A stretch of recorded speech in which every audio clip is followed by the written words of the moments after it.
We're here with Wesley Ng. He's the coach of Trinity College. He won himself an NCAA championship this year, and now he's the Collegiate Coach of the Year by the fans' choice. How does that feel to you? Very humbling and very neat to have people support and see our story and think that it was worthwhile to actually vote, and very, very excited to be here. Tell me a little bit about Trinity College and your program and how you've managed to turn it into a national champion. Trinity's a pretty small school, and we're in a very competitive Division III league, the NESCAC. And so really out of the 13 national championships that have been awarded, I think 12 of them have come from the NESCAC. So it's a really competitive league. And Trinity's a place that has had a lot of rowing tradition. Women's rowing has been there since 1976.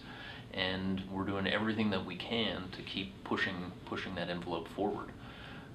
It's been a long time coming of kind of stacking the experience of previous classes and then gathering that information to apply to the current group. So it was a pretty exciting year to have everything happen. You've been there for a while. What is it that makes you stay?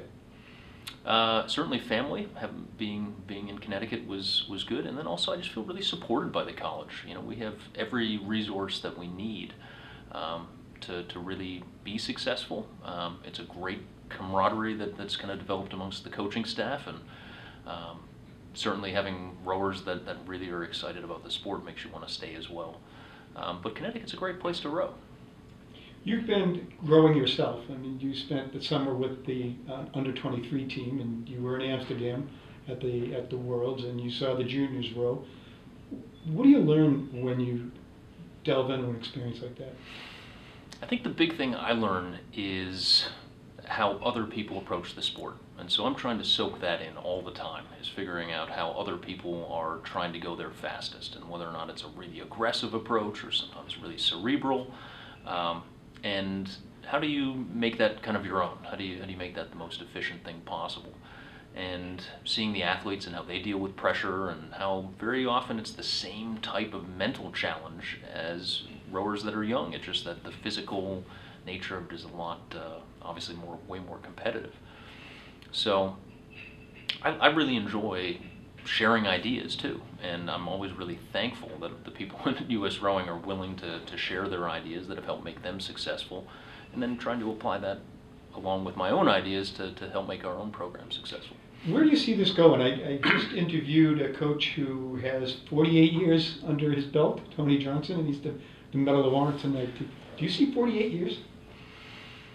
I'm trying to take it 1 year at a time, like just getting through this winter training season and seeing how that's going to apply to the spring.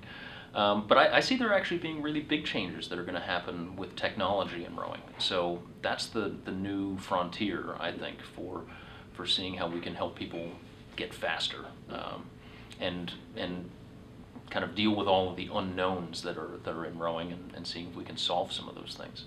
But yeah, it's something like I just feel so blessed to be involved in rowing, and getting a chance to throw your kind of your mind at the whole thing is really fun.